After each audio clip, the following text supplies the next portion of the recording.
দেখুন বন্ধুরা, আজকে আমি মাংস রান্না করব। তার জন্য আমি আলুটাকে সুন্দর করে লাল লাল করে ভেজে নিচ্ছি। আর রান্না করে রেখে আমি চলে যাব মাঠে। দেখুন বন্ধুরা, এই দিকে আমি মাংসতে ম্যারিনেট করে রেখেছি সব রকম মশলা দিয়ে, পেঁয়াজ, আদা, রসুন, লঙ্কা আর নুন, হলুদ, সরষের তেল দিয়ে ম্যারিনেট করে রেখে আলুটাকে আমার ভাজা হয়ে গেছে, তুলে নিয়েছি। আর এইদিকে আমি ম্যারিনেট করা মাংসটাকে দিয়ে দিচ্ছি তেলের উপরে। দেখুন,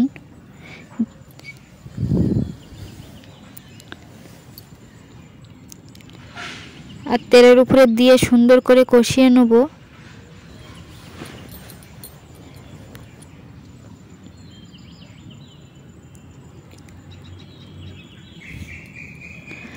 আর কষার সময় আমি একটা মিট মশলা দিয়ে দিচ্ছি। কষার সময় মিট মশলাটা দিয়ে কষলে খেতে টেস্টি হয় মাংসটা। তোমরাও এরকম রান্নার সময় মিট মশলা দিয়ে কষিয়ে রান্না করে খেয়ে দেখবে, টেস্টি হবে কত সুন্দর।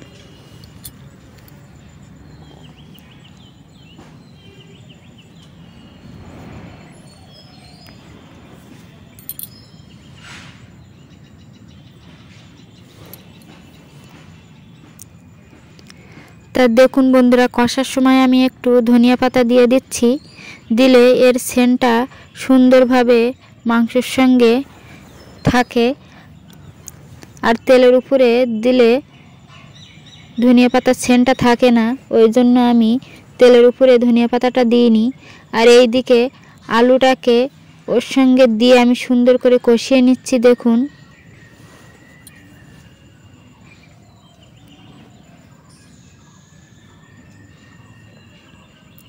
আর এইদিকে আমি কটা কাঁচা লঙ্কাও দিয়েছিলাম মাংসর উপর দিয়ে।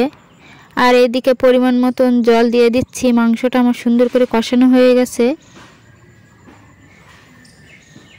আর একটু জল বেশি দিয়ে আমরা ফুটিয়ে অল্প করে নিয়ে আসি ঝোলটা, আর সেই মাংস খেতে টেস্টি হয়। আর নামানোর সময় আমি একটু ধনিয়া পাতা ছড়িয়ে দিয়েছি, গন্ধটা সুন্দরভাবে পাওয়া যাবে ওই জন্য।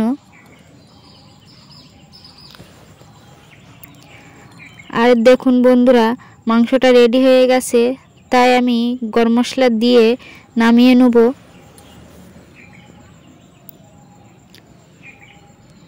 আর এই রান্নাটা যদি তোমাদের ভালো লেগে থাকে, লাইক, কমেন্ট, শেয়ার আর সাবস্ক্রাইব করে দেবেন। আর রান্না করে রেখে আমি চলে এসেছি মাঠে। দেখুন বন্ধুরা, মাঠে আসার পরে আমি দেখছি যে আকাশ দিয়ে একটা প্লেন যাচ্ছে, তাই তোমাদের একটু দেখালাম ভিডিওতে। আর এইদিকে আমাদের ক্ষেতে আজকে গরুর নাঙল দিচ্ছে। তোমাদের ওইদিকে কারা কারা গরুর নাঙল দিয়ে চাষ করো কমেন্টে জানাবে। আমাদের এইদিকে ট্র্যাক্টর গরুর নাঙল দিয়ে জমি চাষ দেওয়া হয়। তোমাদের সঙ্গে একটু শেয়ার করলাম যে আমাদের এই দিকটায় জমি কিভাবে চাষ করে। দেখুন বন্ধুরা, চাষ দেওয়ার পরে আবার সুন্দর করে বাঁশুই দিয়ে টানতে হয়।